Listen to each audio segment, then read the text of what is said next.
I have always worked Christmas nights because the pay was better and because fewer people wanted to shift. That year, I was doing overnight snow removal for the county, clearing rural roads after a long storm. The snow had started in the afternoon and did not stop. Thick flakes fell straight down, piling fast and heavy, the kind that erased tire tracks within minutes. By midnight, most of the town was dark. Houses sat buried up to their windows, lights glowing dull and yellow through the snowfall. My route took me far from the main roads. Long stretches of forest, old farm properties, and seasonal homes that stayed empty most of the year. I knew the area well enough to drive it in my sleep. That familiarity made the one house stand out. It sat at the end of a narrow side road that was not on my route. I noticed it because the driveway was completely clear. No snow, no tire marks leading out. Just a wide, black strip cutting through white drifts. The house itself had every light on. Porch lights, windows, even a string of Christmas lights along the roofline, glowing steady, not blinking. I slowed down as I passed. The county had no reason to clear private driveways, and no one plowed out there overnight. The storm was still active. Snow should have covered that driveway again within minutes. I told myself someone was awake and keeping it clear. Some people did that during heavy storms. It still bothered me.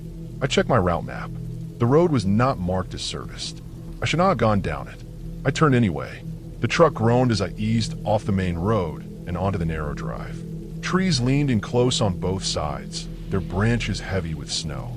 The driveway stayed clean the whole way, wet and dark, like it had been scraped moments ago. I did not see a plow, or tracks, or any sign of recent movement. When I reached the house, I parked near the edge of the yard. The place was old, but kept up. 2 stories, wood siding, a deep porch with a rocking chair buried under a drift. Christmas decorations covered the porch rail. A wreath hung on the door. Wrapped boxes sat stacked neatly near the entrance, protected from the snow by the overhang. The air smelled wrong. Not smoke, not fuel. Something sharp and sour under the clean cold. I shut off the truck and stepped out. Snow muffled everything. No wind, no distant traffic, just the faint hum of electricity from a house. I walked up the porch steps. My boots left clear prints. I noticed there were no other fresh tracks. None around the door. None near the boxes. No footprints leading away. I reached for the door handle. It was unlocked. Inside, the house was warm. Overheated. Dry air hit my face. Every light was on, including rooms deeper inside. A Christmas tree stood in the living room, fully decorated, needles brown and scattered across the floor. The presents under it were neatly arranged, all wrapped in the same paper. None were opened. Coats hung on hooks near the door. Several of them, different sizes, some still damp, like they had been worn recently. I stepped farther in, careful not to make noise, though I did not know why that mattered. The kitchen was spotless, counters wiped. A pot sat on the stove, empty, clean, still warm to the touch. The fridge hummed quietly. A calendar hung on the wall near the hallway. December was marked with thick pen lines. Every day leading up to Christmas had a small check. Christmas Day itself was circled twice. I moved room to room. Bedrooms upstairs were made, beds neatly tucked. No personal clutter, no signs of anyone settling in. It felt staged, like a house prepared for inspection. The basement door stood open. Warm air drifted up from below, carrying that sour smell again. I stood at the top of the stairs for a long time before going down. The basement lights were on. The space was unfinished, concrete walls, exposed beams. A heater sat near the center, running hard. Near the far wall, I saw the snow removal equipment. A wide metal shovel, ice scrapers, a push plow attachment, all clean, all lined up carefully. Against the wall beside them were boots. More than one pair, lined toe to heel, different sizes, all dry. Behind the heater was a large floor drain. Meltwater trickled toward it in a steady stream. I followed the trail back to a pile near the wall. Snow. A large mound of snow, freshly shoveled, stacked inside the basement. It was melting fast, turning gray and slushy near the edges. Mixed into it were bits of pine needles, dirt, and fabric threads. I understood then why the driveway was clear. Someone had been bringing the snow inside. I backed away slowly, keeping my eyes on the pile. My heart hammered hard enough to make me lightheaded. I did not hear movement, but I felt watched in a way that had nothing to do with sound. I went back upstairs, moving faster now. The house felt tighter, smaller. The warmth pressed in on me. Near the front door, I noticed the wrap boxes again. They were not gifts. They were too heavy. One had torn paper at the corner. Inside was folded clothing. Children's clothes. Clean. Labeled with dates and marker. I left the house and did not look back. I drove straight to the county office and reported the address. I reported the clear driveway. I reported the basement. Law enforcement arrived before dawn. By then, snow had begun to cover my tracks. They searched the house and the surrounding woods. They found no one. No bodies. No signs of a struggle. The snow pile was still there, melting into the drain. Records showed the property had been sold years earlier to a private trust. No current occupants listed. Utilities were active and paid in cash. A week later, I was called in to give a formal statement. The officer showed me photographs taken from nearby roads. The house had gone dark sometime after I left. By morning, the driveway was completely snowed over. No clear path remained. They never found out who lived there or how long the place had been active. They never explained why someone would haul snow into a basement night after night. They closed the case when no missing persons reports matched the clothing. I still drive that route. The side road is gone now, blocked by a fallen tree. The house does not show up on updated maps. During storms, I avoid that stretch. I know the work keeps going without me. Every Christmas night, when the snow falls thick and quiet, I think about warmth used for the wrong purpose. I think about effort without reason. I think about how much work it takes to erase evidence one shovel at a time. I no longer take overtime on Christmas.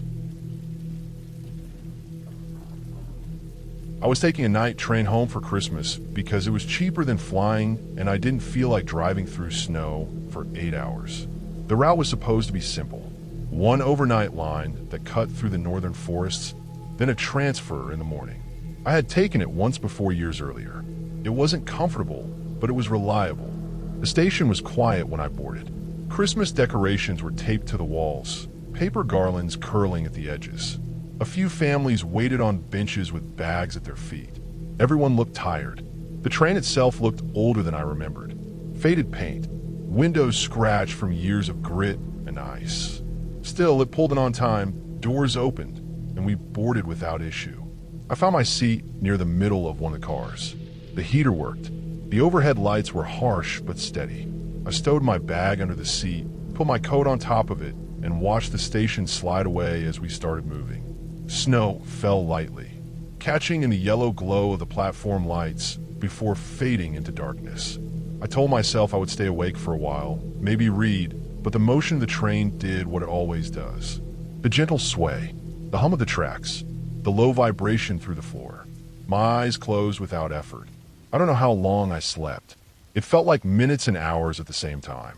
When I woke up, the first thing I noticed was the silence. Not complete silence. The train was still moving. I could feel it through the seat. The steady rhythm of wheels on rails was still there, but everything else was gone.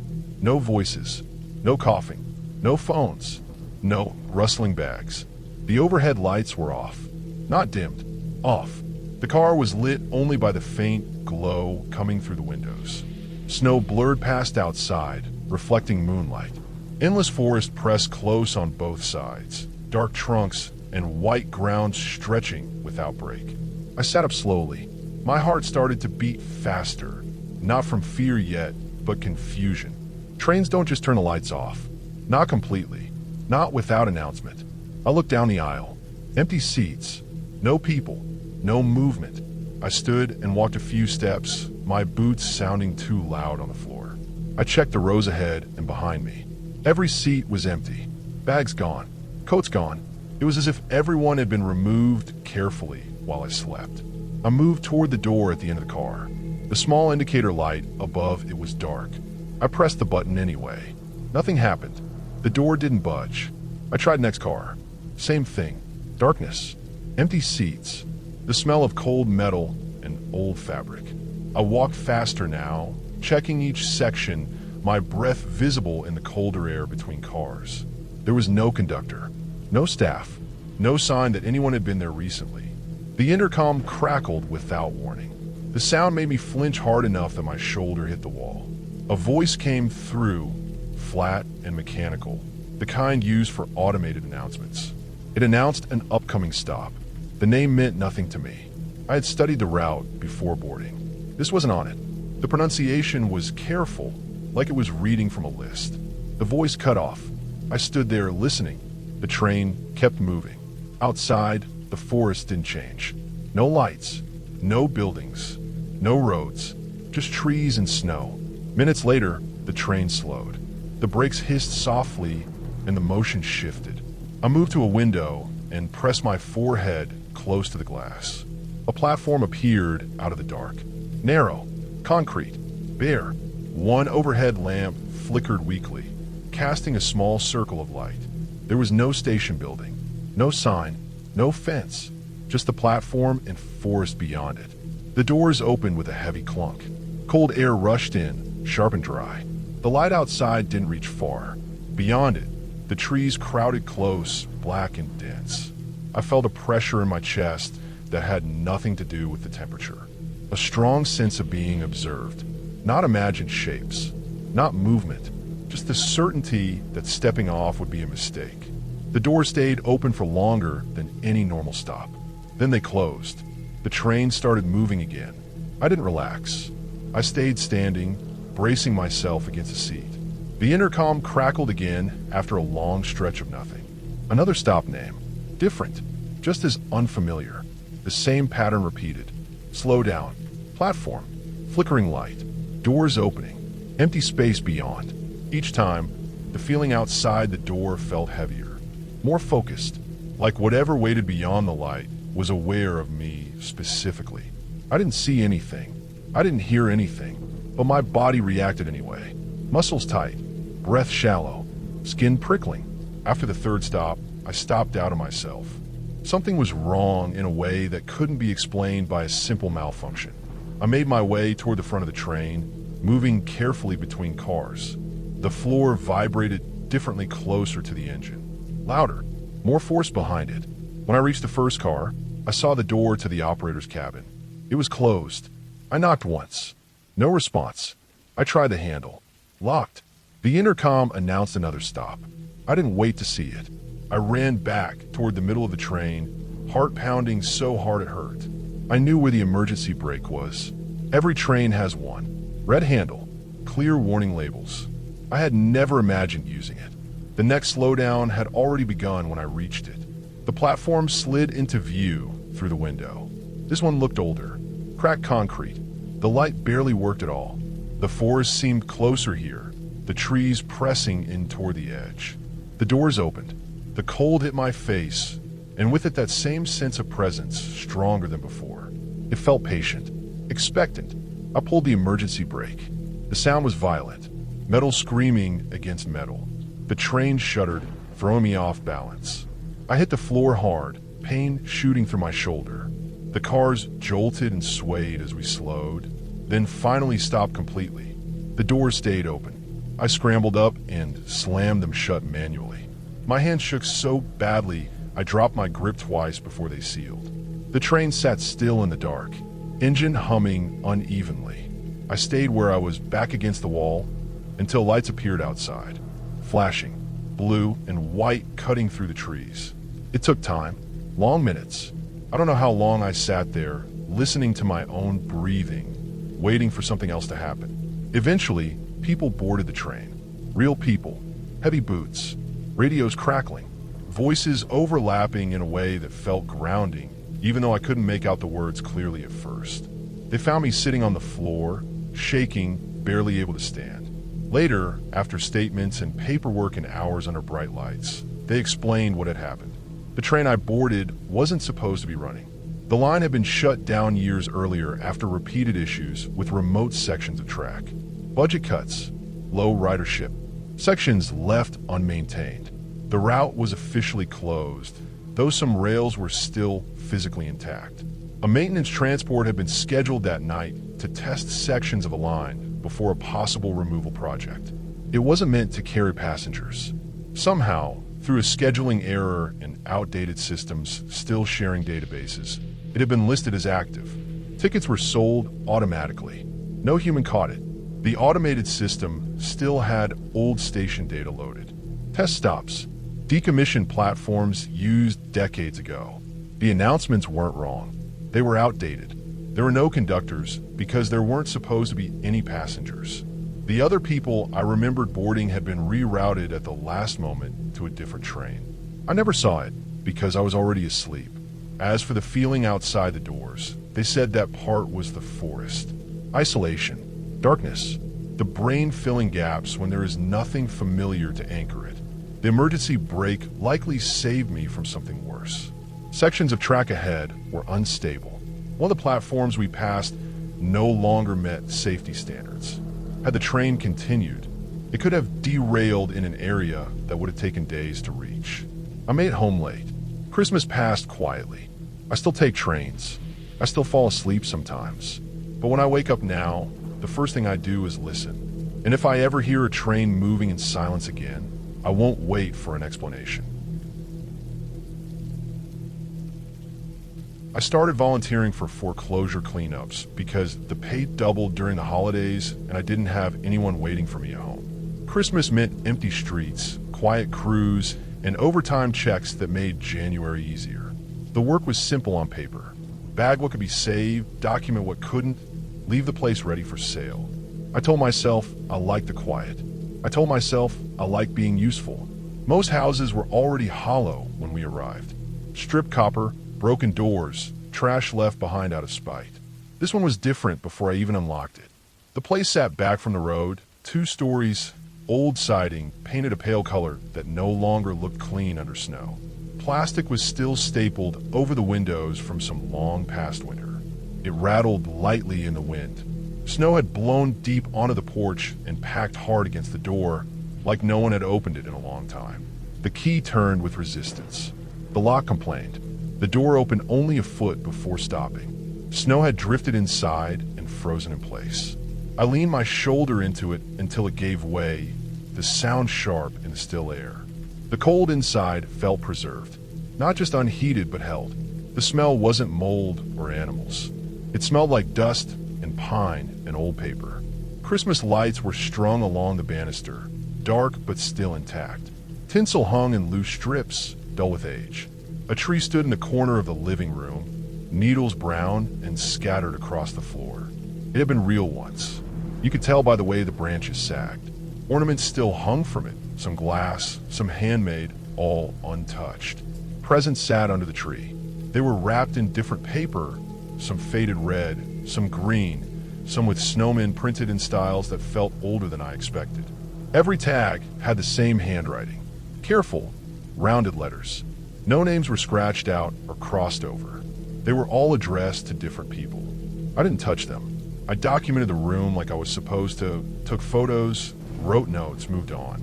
The kitchen held dishes in the sink, washed and stacked. Cabinets were organized. A calendar hung on the wall near the phone jack.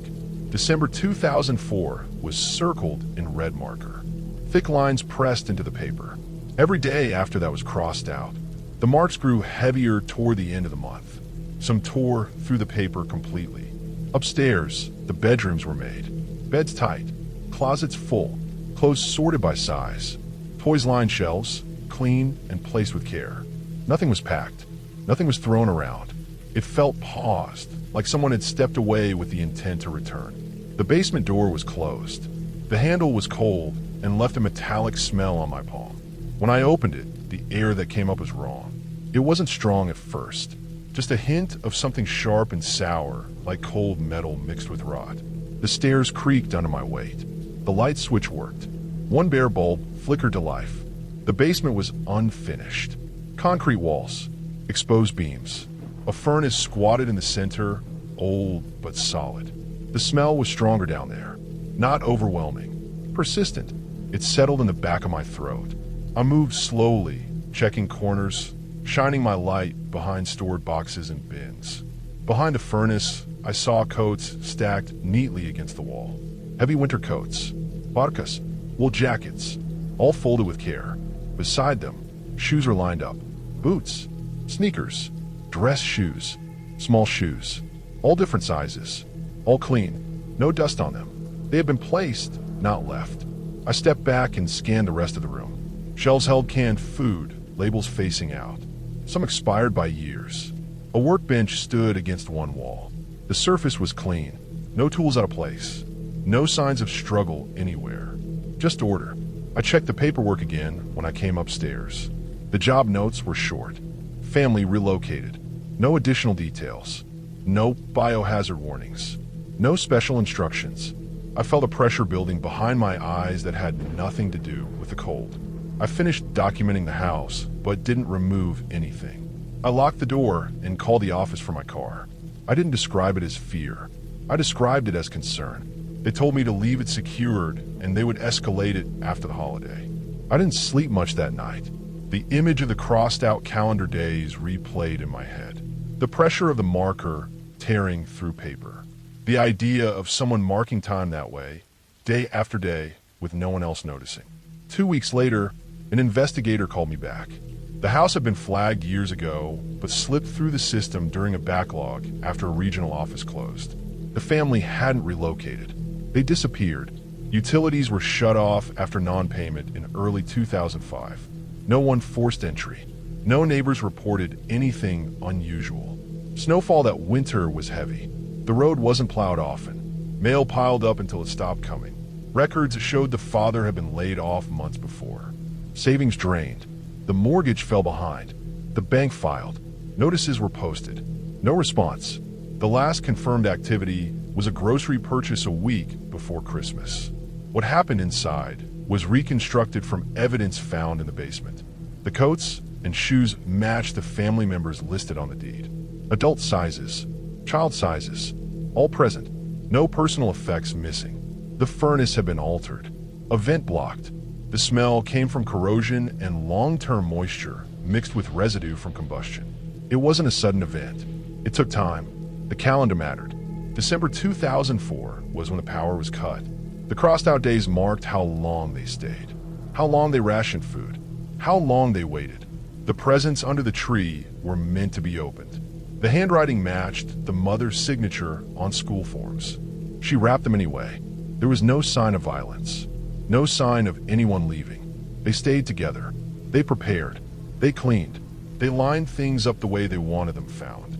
By the time the bank reclaimed the house, there was nothing left to discover that would force attention. Time and cold did the rest. The case was closed as accidental deaths related to environmental exposure and unsafe heating. No charges, no suspects, just a long gap where no one looked closely enough. I was offered more holiday shifts that year. I declined. I stopped volunteering altogether. I took a different job with lower pay and regular hours. Every Christmas since, when I see a tree through a window or wrap boxes on a porch, I think about that house. I think about how quiet it was. I think about how carefully everything was done. And I remember that some places don't need damage to feel wrong. They just need to be left alone long enough. We rented the cabin because it was cheap and because none of us wanted to spend Christmas pretending everything was fine back home. For days, for nights, no cell service, no neighbors, no expectations. The listing showed a small place tucked into state land, one road in, one road out. The owner warned us the signal dropped a few miles before the turnoff. That sounded like a feature, not a problem. The drive-in took longer than planned. Snow had been falling for days, and the road narrowed into packed white ruts bordered by trees that leaned inward. The cabin sat in a clearing that looked scraped out of the forest. Single story, with siding darkened by age and moisture. The porch sagged slightly under the weight of old snow. Inside was what we expected. A propane heater, a wood stove that smelled faintly of creosote, a table scarred by years of knives and spilled drinks, board games stacked in a plastic bin. We unpacked beer, canned food, and meat for the grill. We didn't see anyone else. No tracks near the cabin besides our own from the car to the door. That first night passed easily. We drank, played cards, slept late. No one locked their bedroom door. It felt harmless. In the morning, The light coming through the windows looked brighter than it should have. When I pulled the curtain back, I saw them standing in the clearing. 3 snowmen. They were built well, not lumpy or rushed. Each one stood a little over 5 feet tall. Smooth surfaces, even proportions, arms made from branches placed at the same height. Coal eyes, pebble mouths. They faced the front door in a straight line, spaced evenly apart. None of us remembered making them. We would have remembered the effort. The snow had crusted overnight, hard enough that packing it would have taken time and gloves. No extra tracks circled the yard, just the ones from our boots going back and forth to the car. We stood at the window longer than made sense, trying to assign responsibility. Someone suggested maybe kids from another cabin had come by early. There were no other cabins in sight. Someone else said maybe one of us sleepwalked. That got a laugh that faded too fast. We went outside and inspected them. The snow was packed tight. The faces were simple but deliberate. The stones used for mouths were set carefully, curved into faint smiles. We knocked one with a glove and it didn't budge. We went back inside and tried to let it go. That afternoon passed quietly. Snow fell again, light but steady. The trees absorbed sound. By dusk, the clearing felt smaller. The snowmen stood out more as the light dropped, shadows stretching toward the cabin. That night, after drinking, one of my friends mentioned he thought one of them looked closer than it had that morning. He said it casually, half joking, like a test to see if anyone would agree. We checked through the window. The spacing looked the same. We laughed and told him he was drunk. Still, someone pulled the curtains closed before bed. I woke during the night to the sound of the wind moving through branches. The heater clicked on and off. I didn't look outside. I stayed in bed and waited for morning. The second day felt different. Not dramatic, just tighter. The snow outside was untouched again, except for a set of tracks that didn't belong to us. They circled the cabin once, wide, slow, then disappeared into the trees. The snowmen were still there. They looked the same, or almost the same. One of them had a branch arm angled differently, pointing slightly toward the left window. We argued about whether it had been like that before. That night, no one drank much. We played games with the volume low. The heater worked harder as the temperature dropped. I kept catching myself listening between sounds, trying to separate normal cabin noise from anything else. Sometime after midnight, I heard movement outside. Not footsteps exactly. A dragging sound. Slow. Pausing often. I didn't wake anyone. I stayed still and waited for it to stop. It did. By the third morning, the snowmen were no longer in the clearing. They were right up against the cabin. One pressed against each front window. The third by the side window, near the kitchen. Their faces were flattened against the glass. Snow packed thin where it touched. Features distorted and smeared. Meltwater streaked downward like tears. Up close, the details were wrong. Too detailed. One of them had teeth. Not stones. Not sticks. Real teeth. Yellowed. Crooked. Set into the snow where a mouth should have been. Gums visible, dark against white. The lips were shaped around them. Snow molded to look pulled back. We didn't open the door. We didn't touch them. We stood there, staring, trying to make sense of it. The smell hit us then, faint but unmistakable. Rot, masked by cold. We backed away and locked every door. Someone suggested calling for help, then remembered there was no service. Someone else said we should leave, but the road would be bad and the snow was still falling. We stayed inside and watched through the glass. As the day warmed slightly, the snowmen sagged. The faces slid downward.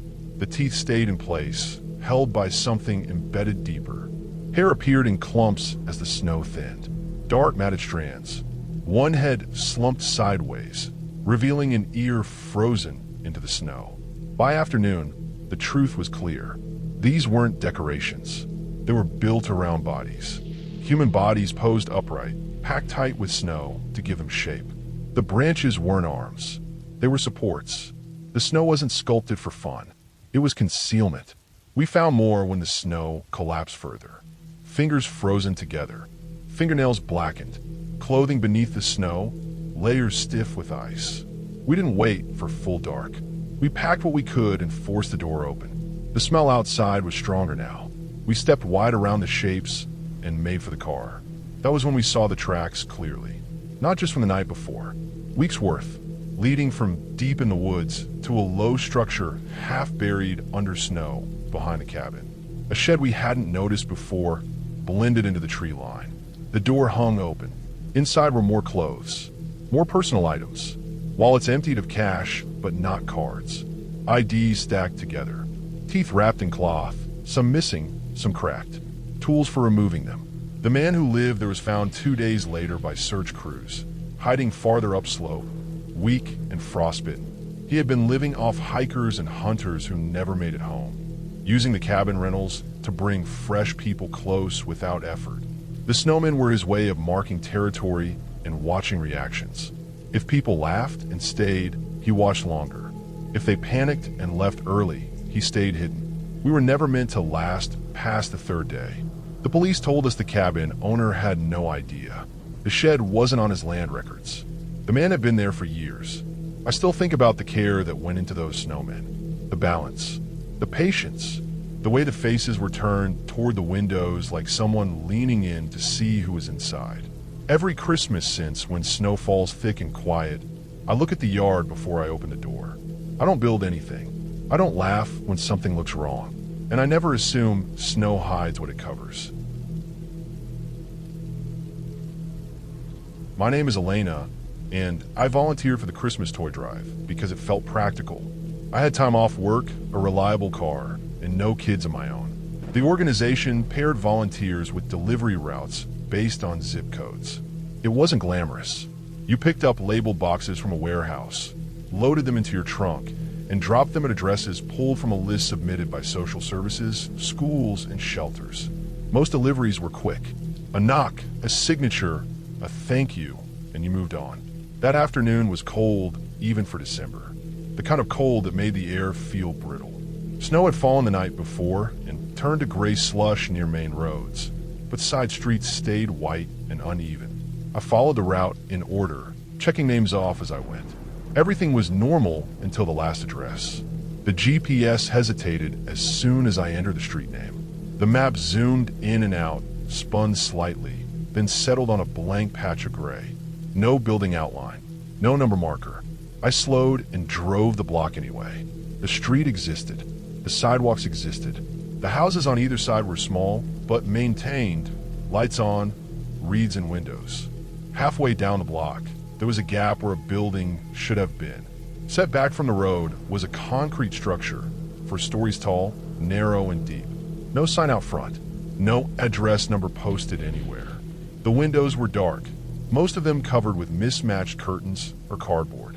Snow had drifted up against the entrance, untouched by footprints except for a thin path leading inside. I parked and checked the label on the box again. The street name matched. The last name matched the route sheet. There was no unit number listed, just the building. The front door opened when I pushed it. No buzzer, no lock. The air inside was stale and cold, not heat enough to be comfortable, but not frozen either. The hallway was long and narrow, lit by bare bulbs spaced too far apart. There were doors on both sides, all the same. No numbers, no names, just doors. I stood there longer than I should have, trying to decide what to do. The instructions said to deliver directly when possible. If no one answered, I was supposed to leave the package with building staff or bring it back. I knocked on the first door. It opened a few inches, then more. A child stood there, young, maybe 7 or 8, thin, wearing a sweatshirt that was too big and socks without shoes. He looked at the box, then at me, not surprised, not excited, just curious in a careful way. I explained why I was there and held the box out. He took it without hesitation. He looked down at the label and reacted in a way that didn't match the moment. He indicated that the delivery was earlier than expected, earlier than what usually happened. That stopped me. I asked where an adult was. He answered without hesitation, explaining that the adults left when winter deepened, that they always did, and that they would return later. I didn't step fully inside, but the door stayed open long enough for me to see past him. The apartment was sparsely furnished. Mattresses on the floor, folding chairs, a card table pushed against the wall. Stacked near the far corner were boxes, dozens of them, all the same size as the one I had delivered. Dust coated the tops. Some were crushed at the edges. They were stacked carefully, oldest on the bottom. I looked closer at the labels. Different years, different delivery dates, different first names, the same last name on every single one. The child followed my gaze and seemed to understand what I was looking at. He made it clear, without concern, that those were from previous years. He said they didn't open them unless someone was there to watch. That part stayed with me. I asked how many people lived there. He gestured broadly toward the hallway, toward the building. He made it clear there were many kids. He also made it clear there were no adults present at that moment. I felt the weight of the box still in my hands, the clipboard pressed against my side, the training I had received that didn't cover the situation. I asked if there was anyone I could call. He shook his head. I left the box with him because taking it back felt wrong. I walked back to my car with my hands shaking and sat there with the engine off, staring at the building. No movement in the windows. No lights turning on. No doors opening. I reported it immediately. I called the coordinator and explained everything as clearly as I could. The address not appearing on the map. The lack of unit numbers. The child alone. The boxes. She took it seriously. She told me to wait while she contacted the city. Within an hour, 2 agencies were involved. Child Services, Code Enforcement, a police unit assigned to welfare checks. I stayed nearby because they asked me to guide them back to the building. When we returned, the street looked the same. The houses, the snow, the gap. The building was gone. Not demolished, not replaced, just not there. The lot was empty, covered in smooth snow, untouched except for our tire tracks and footprints. No foundation, no debris, no sign that anything had ever stood there. The officers walked the perimeter. They checked the street number ranges. They checked satellite images. Nothing matched. The address didn't exist in city records. No permits, no utility hookups, no complaints, no ownership filings. I insisted on what I saw. I described the hallway, the doors, the boxes. I described the child. They believed I believed it. Over the next week, an investigation unfolded quietly. The explanation came together in pieces through records I was allowed to see because I had been the reporting party. The building had existed, but not where I thought. It had been an old factory dormitory, relocated decades earlier and converted into illegal housing. The structure had been moved section by section to a vacant lot during a period when oversight was lax. It was never registered, never inspected. Utilities were siphoned from nearby lines. Heat was minimal. Residents paid cash to intermediaries who disappeared each winter. The families were seasonal laborers, migrant workers. They brought their children when work was available and left them behind when temperatures dropped and jobs ended, trusting older kids to care for younger ones. It had been happening for years. The last name on the boxes belonged to the unofficial caretaker family, the ones who stayed longest, the ones whose name got passed down on paperwork because it was easier than updating records.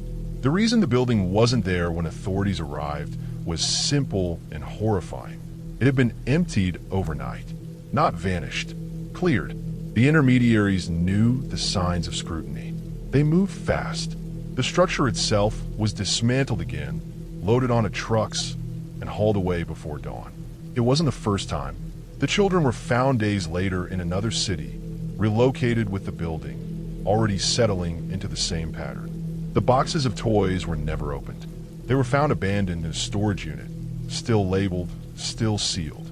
The case was closed with citations, fines, and referrals. No arrests, no reunions, just paperwork and follow-ups. I stopped volunteering after that, not because I regretted helping, but because I couldn't shake the image of a child treating neglect like a schedule, like weather.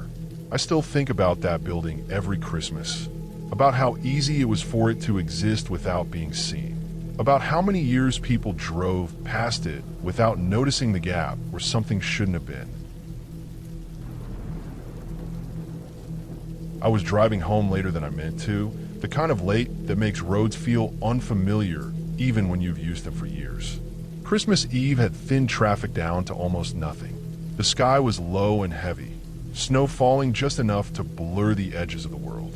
My headlights cut a narrow tunnel through it. The radio faded in and out as I moved farther from town. The church sat back from the road on a small rise. the way rural churches often do. I had passed it dozens of times. It was supposed to be abandoned, windows boarded, doors chained. A historical marker nearby explained it closed in the early 90s after the congregation moved closer to town. I remembered that because my grandmother used to point it out. That night, there were lights inside, not floodlights or work lamps. Warm light, yellow and steady, glowing through the cracks around the boards and the stained glass that hadn't been fully covered. It looked intentional, like a service was happening. I slowed without thinking. Curiosity felt harmless at first. Christmas Eve makes people soft that way. I pulled over on the shoulder and shut the engine off. The silence after the car stop felt thick. Snow settled on the hood in small taps. I got out and stood there longer than needed, studying the building. The front doors were no longer chained. The boards on the windows were still there, but light leaked around them. No music, no voices, just the hum of electricity, faint but present. The door opened when I pushed it. No resistance, no creak. Warm air spilled out, carrying the smell of old wood and dust, and something like incense that had soaked into the walls long ago. The sanctuary was full. Every pew was occupied. People sat shoulder to shoulder, facing forward. Men, women, children, all dressed in old-fashioned clothing. Not costumes, not worn or exaggerated, just dated. Wool coats, simple dresses, hats held in laps, hairstyles that belonged to another time. The moment I stepped inside, every head turned toward me at once. It wasn't fast. It wasn't dramatic. It was synchronized. Rows of faces shifting in quiet unity until every pair of eyes was on me. No one spoke. No one blinked. No one shifted in their seat. I stood in the aisle, coat still zipped, snow melting off my shoulders. My breath sounded loud in my ears. The lights overhead were old fixtures, glass shades casting a soft, even glow. No flicker, no hum. Everything felt maintained, despite the building's condition outside. I took a few steps forward without deciding to. The floorboards didn't creak. I could see details now. Hands folded neatly, shoes polished, faces calm, not smiling, not angry, just attentive. At the front, near the altar, stood the priest. He wore traditional vestments, clean and pressed. His hair was neatly combed, gray at the temples. His expression was warm in a way that felt practiced, not forced. He looked directly at me, eyes steady. He said my name. He didn't raise his voice. He didn't gesture. He said it the way someone does when they already know you, when an introduction isn't needed. I felt my stomach drop. I hadn't spoken. I hadn't told anyone who I was. I hadn't even fully entered the space before every eye found me. The faces behind him stayed fixed. Children stared without curiosity. Adults didn't react. It felt rehearsed, like I had stepped into the middle of something planned. I noticed then that some of the people weren't breathing the way I expected. Chests rose slowly, shallow, almost in unison. Others didn't seem to move at all. A few looked too still, too composed, like mannequins posed to look real. I backed away, not fast, not running. I didn't want to draw attention, even though I already had all of it. The priest kept smiling. His eyes followed me as I retreated down the aisle. No one else moved. When I reached the door, I pulled it open and stepped back into the cold. The contrast hit hard. The warmth vanished. The smell disappeared. The sound of the wind returned. I turned back immediately. The church was dark. No glow. No light leaking through boards. Just a black outline against falling snow. The front doors were closed now. Boards were nailed tight across the windows, just like they had been for years. Rusted chains hung where I remembered them, wrapped through the handles. I stood there, heart pounding, trying to understand how quickly it had changed. Snow continued to fall, soft and steady. I looked down. My footprints led from the road to the door. That was it. No other tracks. No paths leading away. No impressions near the entrance. The snow around the building was smooth and untouched, except for where I stood. I got back in my car and drove home without turning the radio back on. I didn't sleep much that night. The next morning, daylight made everything feel smaller, but not less real. I drove back to the church, telling myself I needed to see it again to prove something. Snow covered the ground evenly. The church looked abandoned. Boards weathered. Marker half buried. I walked the perimeter.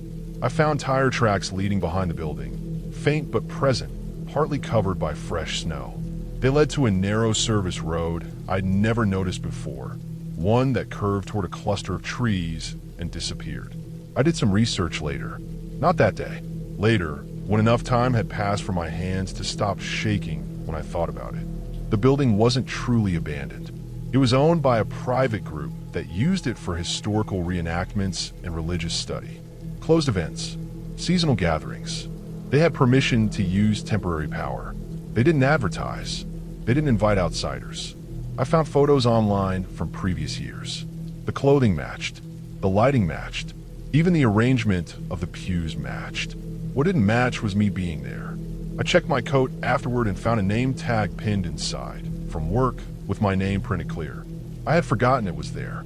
Anyone watching me approach could have seen it when I opened my jacket.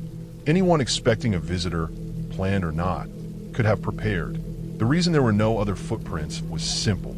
They arrived earlier, before the snowfall thickened. They left after I did, using the service road behind the church. The wind and fresh snow erased their tracks by morning. Everything had an explanation, except the timing, except how ready they were, except the way every face turned toward me at once, as if I had stepped into a role meant for someone else. I still drive that road. I never stop there again. Every Christmas Eve, I notice whether the church is dark. So far it always is, but I don't slow down anymore. I don't look too closely. Some curiosity isn't harmless, even when everything can be explained. My name is Mark, and I went back to my grandfather's cabin because it was the first Christmas without him, and my grandmother couldn't bring herself to think about the place yet. She asked me to check for burst pipes, make sure animals hadn't gotten in, and lock it back up. The cabin sat deep in the woods, miles from the nearest paved road. I had been there dozens of times growing up. It always felt smaller as an adult, less magical, more worn. My grandfather used to tell us stories about something that lived deeper in the woods behind the cabin. Not a ghost or anything like that. He never used words like that. He said it was a man who didn't want to be found. He said the woods hid people the way cities hid crowds. I laughed about it when I was younger. We all did. It was easier to think he was trying to scare us than accept he might have meant it. The driving was slow. Snow covered the trail, and I had to park the truck farther out than usual and walk the last stretch. The air was still, the kind that presses against your ears. No wind, no birds, just the sound of my boots sinking into old snow. The cabin looked the same as always. Gray wood, low roof, one small porch out front, no power lines, no generator, just a propane heater inside and a wood stove my grandfather barely used anymore. I unlocked the door and stepped into cold that felt stored rather than fresh. The smell hit me right away. Old pine, ash, metal, the smell of a place that had been closed for months. I lit the propane heater and waited for the click and low roar. It warmed the room slowly. I checked the pipes, the windows, the back door. Everything was fine, nothing disturbed. No animal droppings, no broken glass. It felt almost disappointing how normal it all was. By the time darkness settled in, I decided to stay the night. The walk back in the dark felt worse than staying put, and the heater was doing its job. I made a simple meal, ate it standing up, and sat at the small table where my grandfather used to sharpen knives and write notes no one else ever read. The woods outside were black. The snow reflected just enough moonlight to make shapes feel closer than they were. I pulled the curtains halfway closed, but left space to see out. Old habit.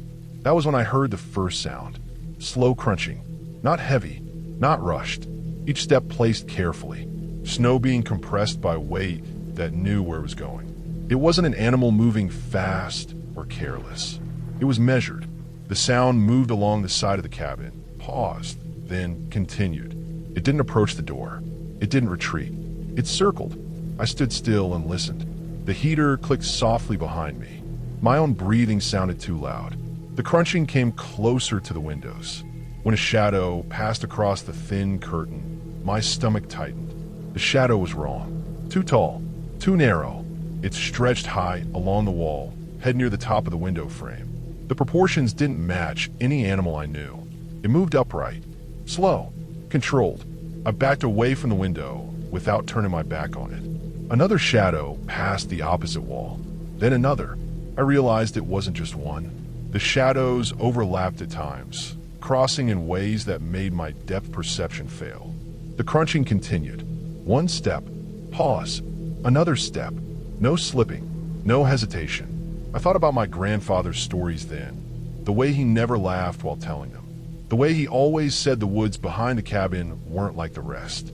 He said people went back there because they wanted to disappear, not because they were lost. The knock came when I had convinced myself it wouldn't. One knock, firm, controlled, not loud, not hesitant. It wasn't testing the door. It was an announcement. I didn't move. I didn't reach for anything. I stood there, heart pounding, waiting for whatever came next. Nothing followed. No second knock. No voice. Just silence and the faint sound of breathing outside, carried through the thin wood of the door. Minutes passed. The crunching resumed, moving away this time, slow and deliberate, back toward the tree line. I stayed frozen long after the sound stopped. When I finally moved, it was to sit at the table. My hands shook as I reached for my grandfather's old journal. It sat where he always kept it, under a stack of folded maps. I had flipped through it before, years ago. Mostly weather notes, repairs, small observations. This time, deeper into the pages, I found an entry folded at the corner. The handwriting was tighter than usual, pressed hard into the paper. It read that the men came every winter, that they stayed farther back during hunting season and moved closer once the woods emptied.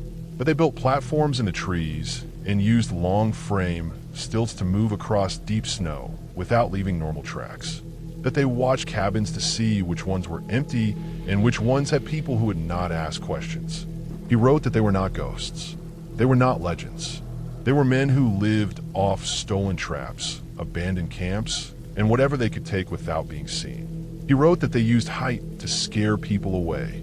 Knowing fear did the work faster than confrontation. The last line said that once they knock, they are checking if the place is still claimed.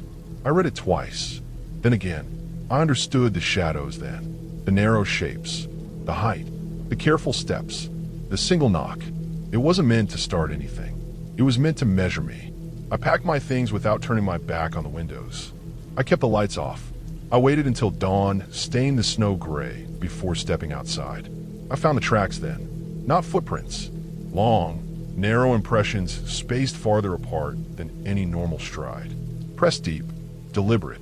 They led around the cabin and back into the woods behind it, toward a part of the forest my grandfather had never let us explore.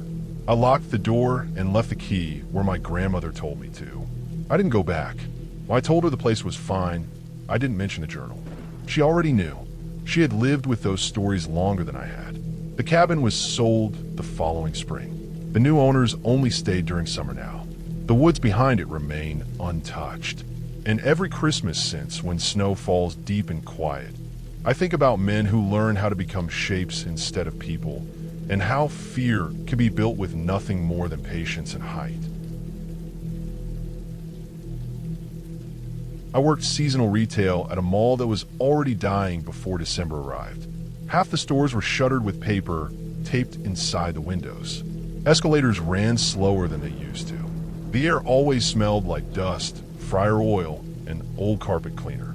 Christmas decorations were still hung because no one wanted to be the one to take them down early. Plastic wreaths drooped from railings. Music echoed through empty corridors with a hollow sound that made footsteps travel too far. The Santa display was set up in the center court like it always had been, though there were hardly any families left to visit it. A fake fireplace, a cheap throne chair, piles of artificial snow that never looked white after the first week. The company didn't bother hiring through the usual seasonal agency. The mall manager said Santa came from a temp service that handled short-term labor. No last name, paid in cash at the end of each week.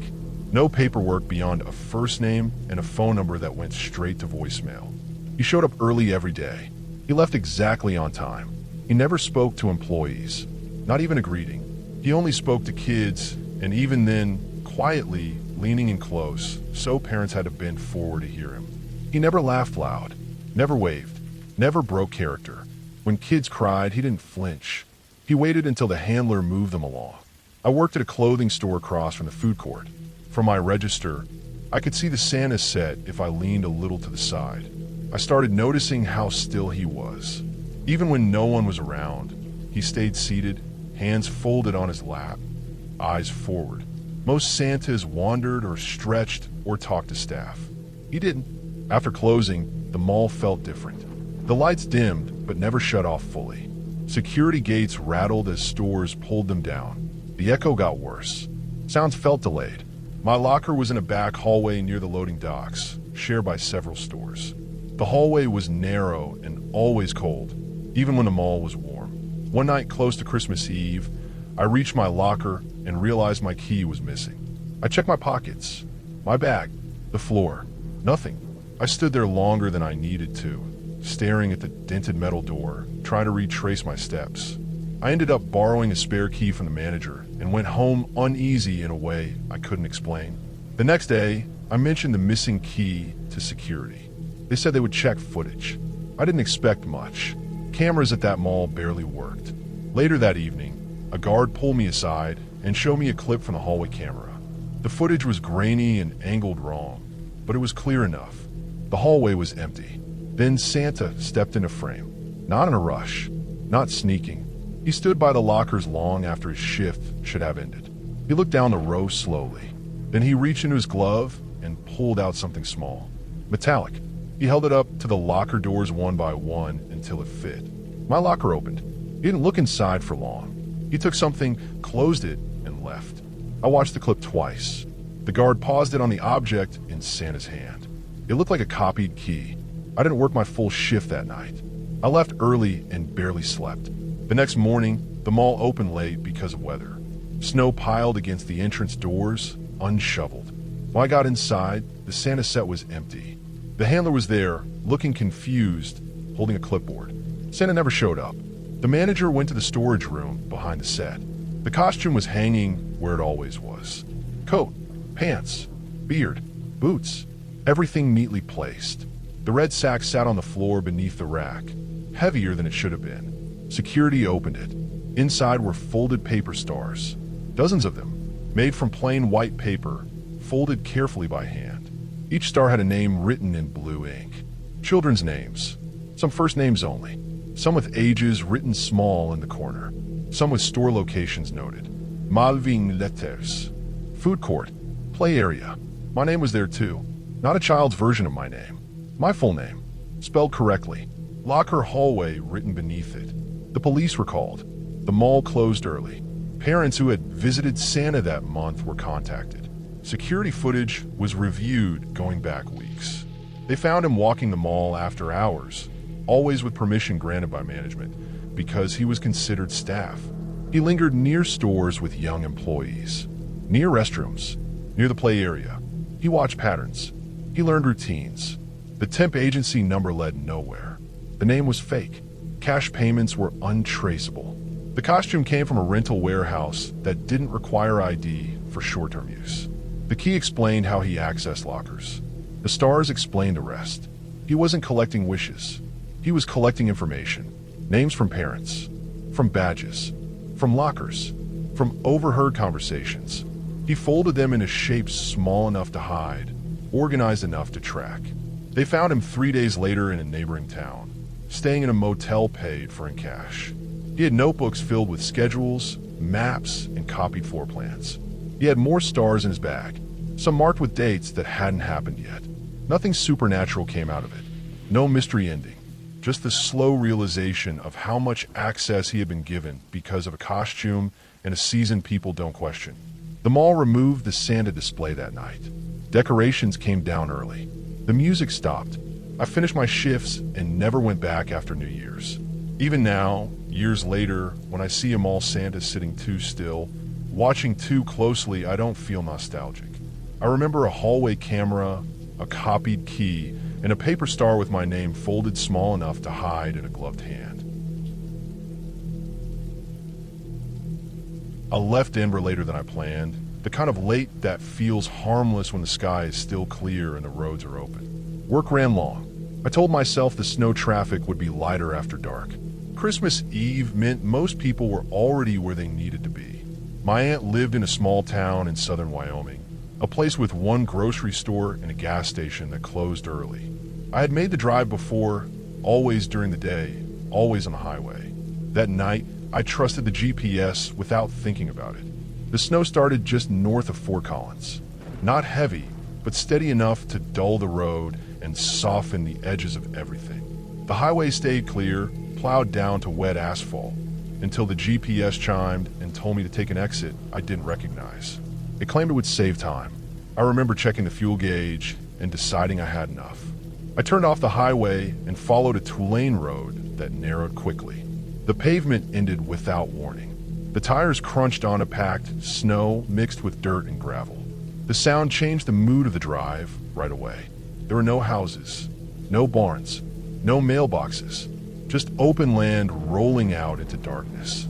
Wooden posts lined the road, each with a single reflector nailed to it. They flashed white in my headlights and vanished as I passed. The road bent and dipped, climbing shallow hills, cutting through low trees that blocked the wind. The snow on the road looked smooth but felt uneven, like it had been driven on just enough to harden. About 15 minutes in, my phone lost service. The GPS map froze. The blue dot stuck in place while the voice kept giving calm instructions. I turned the volume down and focused on the road. The heater worked hard, blowing dry air that smelled faintly of dust. I tightened my grip on the wheel without realizing it. The first footprints appeared after a long, straight stretch.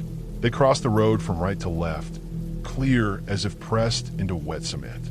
Bare footprints. No boots. No socks. Toes visible, splayed slightly. The impressions were deep, deeper than I expected, especially for someone without shoes. They didn't run or stagger. Each step was placed carefully, evenly spaced. Whoever made them took their time. I slowed just enough to study them as I passed. The edges were sharp. Snow hadn't drifted into them yet. They were recent. I looked for more on the shoulder, but the headlights only caught the crossing. The tracks disappeared into the dark beyond the road. I told myself it was someone who lost a boot, someone drunk, someone trying to be funny. The explanations felt thin. The temperature outside read 9 degrees. I pressed the gas and kept moving. A mile later, the road curved near a stand of trees. The branches were bare, dark lines against the snow. That was when the headlights caught something standing near the tree line. Tall, upright, still. It wasn't shaped like an animal on all fours. It stood facing the road, body angled slightly toward me, head lowered just enough to look intentional. I didn't slow. I didn't stop. I kept my eyes forward and drove past. In the brief second it stayed in my headlights, I saw layers of clothing hanging heavy and uneven. A long coat or jacket, dark, stiff with cold. Pants tucked into nothing. No hat, no gloves. The face stayed in shadow, not hidden, just unlit. The posture was wrong in a way that made my chest tighten. Too calm, too deliberate. As soon as it left the beam of the headlights, I checked the rear-view mirror. At first there was nothing, just the road behind me, the reflectors flashing red now, receding into the dark. Then I saw movement, a shape stepping into the center of the road. Upright, long stride, arms hanging low. It moved faster than I expected, not running, not walking slow, matching my speed as I accelerated. The road ahead felt narrower. The trees pressed closer. I pressed the gas harder, the engine whining as the tires slipped slightly on the packed snow. The speedometer climbed, but the distance in the mirrors stayed the same. The shape behind me remained centered, steady, closing when I slowed for a bend, drifting back when I pushed harder, never losing the road. I focused on keeping the car straight. My breath came shallow. The heater felt too loud. The mirrors shook with the uneven surface. I kept checking the road ahead, then the mirror again and again, unable to stop. The reflectors grew farther apart. The road climbed into higher ground. Snow blew across it in thin sheets. My headlights caught more footprints now, scattered along the shoulder, some bare, some half filled with snow. The realization settled slowly, heavy as the cold. This wasn't one person crossing the road. This was someone using it. The GPS voice went silent. The screen stayed frozen. I drove by memory, following the road where it led, hoping it would reconnect to the highway or reach a town. The fuel gauge dropped lower than I liked. My hands ached from gripping the wheel. The shape behind me came closer on a downhill stretch. I saw more detail in the mirror. The coat flapped open with each step. Layers underneath, mismatched, bulky. The legs moved with purpose, stride long and efficient. The feet struck the ground hard, leaving marks I couldn't see but knew were there. I reached a wider section of road where a plow turnaround cut into the snow. I swerved into it without thinking, spun the car halfway around. Headlights flooded the road behind me. The figure froze in the light. It was a man, thin, face red and cracked from cold, beard matted with ice, eyes narrowed against the glare. He wore layers of clothes pulled from different places, sizes wrong, colors faded. His feet were bare, skin gray and swollen, toes bent and raw. He didn't raise his hands. He didn't back away. He just stood there, breathing hard, chest rising under the weight of the coat. I didn't wait. I turned the wheel and pulled back onto the road, heart hammering, tires fishtailing before they caught. I drove faster than felt safe, ignoring the curves, trusting instinct more than sight. The road eventually met a plowed highway. The sudden smoothness felt unreal. My phone buzzed as service returned. I didn't stop until I reached a gas station with lights on and cars parked out front. I sat there shaking, engine idling, staring at my reflection in the windshield. The next morning, after daylight, I called the county sheriff from my aunt's kitchen. I described the road, the footprints, the man. They knew the area. They told me about a seasonal worker camp that shut down early after a dispute. One man stayed behind, refused help, lived rough in the woods. He had been reported for approaching cars at night, trying to flag them down, chasing when they didn't stop. Hypothermia had taken parts of his feet. Pride and fear kept him moving. They found him 2 days later near the road, alive barely. My tire tracks were still visible where I had turned around. The footprints ended there, deep and clear, facing the direction I'd gone.